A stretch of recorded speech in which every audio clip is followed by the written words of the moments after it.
Mike here, and in this episode of Mike's Got Issues, we're going to be talking about Deadpool. Join me as we dive into the Merc with a mouth and his twisted origin, his insane powers, and why he's the funniest anti-hero in all of comic books.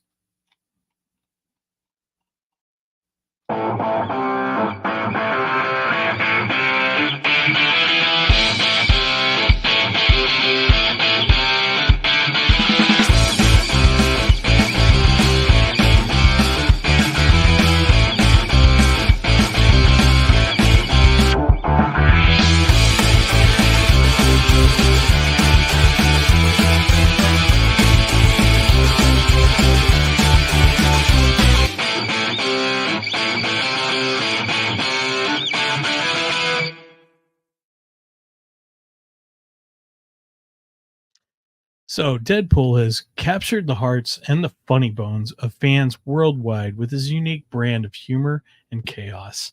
From his over the top violence to his endless pop culture references, Deadpool is like a Saturday morning cartoon for adults who love their superheroes with a side of chimichangas.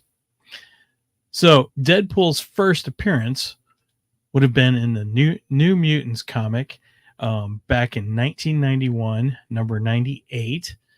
This is available on Marvel Comics or on Marvel Unlimited. If in case you have a subscription to Marvel Unlimited, you can go look it up and read it. I would suggest you do. I just recently read it, and it's a good issue. Nice beginning for Deadpool. Just gives you a good feel of where he started. You can imagine Deadpool as a Boba Fett crossed with Bugs Bunny. That's kind of the vibe he gives off in these early appearances of Deadpool. In this issue, in the New Mutants issue number 98, he was hired to take down Cable, and little did we know that he'd become the legend that he's turned out to be. He later joins Weapon X, the Weapon X program, which is the same program that Wolverine had joined, and that's where they added the adamantium to his skeleton and gave him the claws on top of his bone claws, the adamantium claws. Deadpool, however, he joined as kind of a way to try and cure his cancer. But the experiments left him disfigured and mentally unstable. The Weapon X program gave Deadpool his healing factor, but it also left him with a face that only a mother could love, although she might need a couple margaritas first. Then, eventually, Deadpool got his own comic, Deadpool number 1, and this came out in 1997. This is where he truly earns the name, the Merc with a Mouth. He really comes into his own in this issue. This again is available on Marvel Unlimited, so you can go read it there. Again, I would highly recommend that. These are great issues to get you started with the new movie that came out this weekend. So he got his solo series, and it was a wild ride. He embraced his insanity, turning his pain into punchlines and his scars into badges of honor. Let's dive into his healing. Let's dive into his powers and abilities. So we start off with his healing factor. He has probably one of the greatest healing factors within the Marvel universe. He can heal from almost any injury. He even can regrow limbs. However, it also accelerates his cancer, leading to constant pain and somewhat grotesque appearance. Deadpool's healing factor makes him virtually unkillable.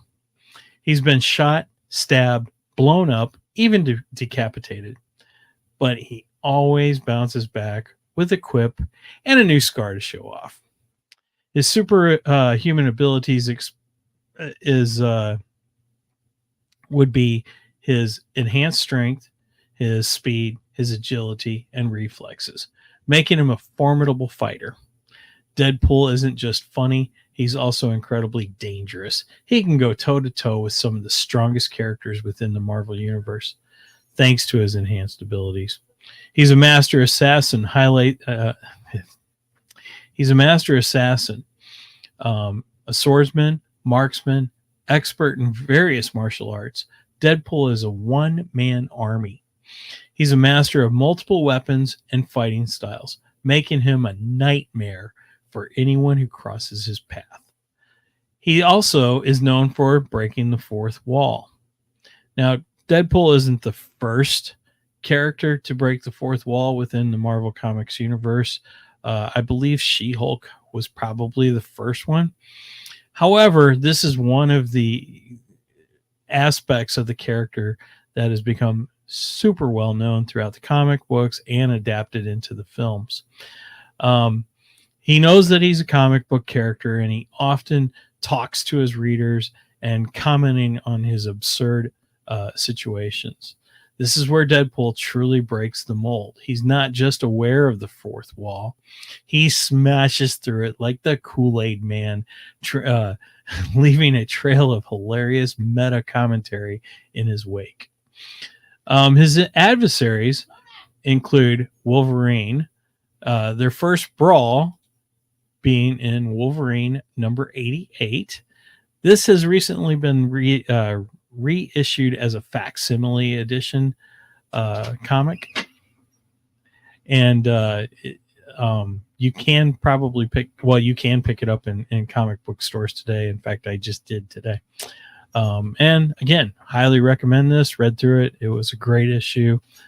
Great examples of Deadpool fighting Wolverine. Just excellent imagery. It's also available on Marvel Unlimited, along with the others that I've already mentioned. So the next character would be T-Ray. T-Ray claims to be the real Wade Wilson, and he hates Deadpool's guts, and their feud is a twisted mess of identity crisis and sword fights. Another example would be the Taskmaster. Taskmaster has the ability to mimic other characters, so he can take on other characters' abilities and such. But Deadpool, being Deadpool, has the ability to predict Taskmaster's moves thanks to his knowledge of comic book tropes, and it makes their encounters a hilarious dance of death. And then we now have Bullseye.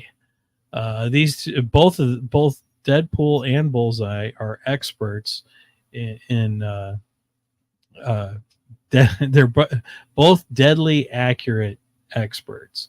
Their showdowns are a ballet of bullets and blades with plenty of dark humor sprinkled in. So that pretty much sums it up for Deadpool. You can check out those comic books, like I said, on Marvel Unlimited. You can also go to your own comic book shops and see if you can get them there. I would highly recommend going to your comic book shop and checking Deadpool out. They can get you to some really good issues. So with that said, that's pretty much a wrap for this issue of Mike Has Issues. I hope you enjoyed it. If so, please give a like and ring the bell for the notifications. And we'll see you next time, all you chimichanga lovers. Thanks for joining me on this wild ride through the twisted mind of the murk of the mouth. Remember, life's too short to be so serious all the time. So embrace your inner Deadpool. Break some fourth walls and maybe even try a chimichanga or two. Until next time, keep it zany, folks.